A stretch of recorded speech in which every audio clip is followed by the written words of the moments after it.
Guys, welcome back to my channel gardening my fashion. So আজকের আমি খুব একটি গুরুত্বপূর্ণ ফুল গাছ নিয়ে আলোচনা করব, সেটা হলো চন্দ্রমল্লিকা। চন্দ্রমল্লিকার কিন্তু বীজ হয় না, অর্থাৎ বীজ থেকে এর চারা তৈরি হয় না। মেইলি চারা তৈরি হয় তার শিকড় থেকে বা তার যে মূল আছে সেখান থেকে সৃষ্টি হয়। তো আমি যে প্রক্রিয়াটা দেখাবো সেটা তার কাণ্ড থেকে আমি চারা সৃষ্টি করব। তাহলে প্রসিডিউরটা জানতে হলে ভিডিওটা সম্পূর্ণ দেখুন এবং আমার চ্যানেলে যারা নতুন এসেছে এবং চ্যানেলটি সাবস্ক্রাইব করেননি তাদের প্রতি একটি রিকোয়েস্ট, আমার চ্যানেলটি সাবস্ক্রাইব করুন এবং আমার চ্যানেলের সাথে থাকুন। তাহলে আজকে ভিডিও শুরু করা যাক।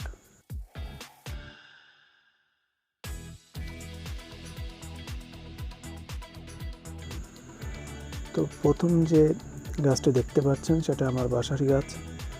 এটা সাধারণত সাদা রঙের চন্দ্রমল্লিকা ফুল হয় এবং আমি যে কিছুদিন আগে প্রপাগেটটা করছিলাম, দেখেন এখানে শিকড় চালিয়েছে, শিকড়টা দেখেন, এবং এটা পিস পিস করে কেটে যেখানে যেখানে শিকড় জ্বালিয়েছে সেখান থেকে পিস পিস করে কেটে আমি গাছগুলো লাগিয়ে দিতে পারি।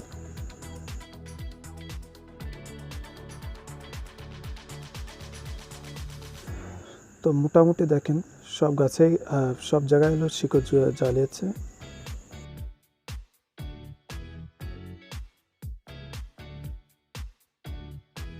তাহলে এভাবে শিকড় জ্বালানোর জন্য আমাদের যে সকল কাজ করতে হবে সেটা আমি এখন বলবো।